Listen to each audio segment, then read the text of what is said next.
मिस्र की सरजमीन पर एक जालिम बादशाह हुक्मरानी करता था जिसे फिरौन कहा जाता था। उसका हुरूर इतना बढ़ चुका था कि वो अपने आप को सबसे बड़ा समझने लगा। बानी इसराइल उसके जुल्म ताले पिस रहे थे, जंजीरों में जकड़े हुए, बेइंसाफी और सख्ती का शिकार। एक रात फिरौन घबरा कर उठ बैठा। उसने ख्वाब देखा कि बानी इसराइल का एक बच्चा उसकी हुकूमत के खत्मे का सबब बनेगा। डर के मारे उसने हुक्म दिया कि हर पैदा होने वाला लड़का कत्ल कर दिया जाए। शहर में खौफ फैल गया, माओं के दिल कांप उठे। इसी दौर में हजरत मूसा पैदा हुए। उनकी वालदा का दिल घबराहट से भरा हुआ था, लेकिन अल्लाह ने उनके दिल में इत्मीनान डाला। उन्हें इल्हाम हुआ कि बच्चे को संदूक में रखकर दरियाए नील के हवाले कर दो। यह फैसला मुश्किल था, मगर अल्लाह पर यकीन ज्यादा मजबूत था। संदूक दरिया में बहते हुए फिरौन के महल के करीब जा लगा। जब बच्चे को देखा गया तो फिरौन की बीवी आसिया का दिल रहमत से भर गया। अल्लाह ने अपने नबी को दुश्मन के घर ही महफूज कर दिया और वहीं पर उनकी परवरिश होने लगी। वक्त गुजारता गया।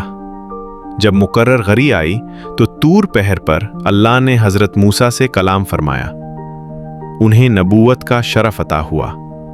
अस्सा और रोशन हाथ जैसे मुअज्जत दिए गए, जो अल्लाह की कुदरत की वाज़े निशानियां थे। हजरत मूसा फिरौन के दरबार में पहुंचे और हक का पैगाम सुनाया। बानी इसराइल को आज़ाद कर दो और अल्लाह के सामने झुक जाओ। लेकिन फिरौन ने तकब्बुर से इनकार कर दिया और इस पैगाम को जादू करार दिया। दरबार में अस्सा जमीन पर दला गया। अल्लाह के हुक्म से वो एक अजीम सांप बन गया। जादूगर सच को पहचान गए और सजदे में गिरकर बोले, हम रब्बे मूसा पर ईमान लाए। फिरौन गुस्से से भर गया, मगर हक वाज़े हो चुका था। इसके बावजूद फिरौन अपनी जिद पर कायम रहा। मिस्र पर अल्लाह के आज़ाब आए। तूफान, तीदियां, मेंढक और पानी का खून में बदल जाना। हर आज़ाब के बाद भी फिरौन ने सर झुकाने से इनकार किया। आखिर अल्लाह के हुक्म से बानी इसराइल रात के अंधेरे में मिस्र से निकल पड़े। समंदर उनके सामने था और दुश्मन पीछे। अस्सा उठाया गया और समंदर दो हिस्सों में फट गया। बीच में खुश्क रास्ता बन गया और लोग सलामती से गुजर गए। फिरौन अपनी फौज के साथ पीछे आया, मगर जब वो समंदर में उतरा तो पानी वापस मिल गया।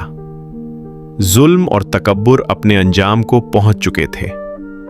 समंदर के किनारे खामोशी थी, सुकून था और हक सर बुलंद हो चुका था। आखिरी पैगाम, अल्लाह सबसे बड़ा है। तकब्बुर जिल्लत लाता है और सब्र और यकीन निजात का जरिया बनते हैं।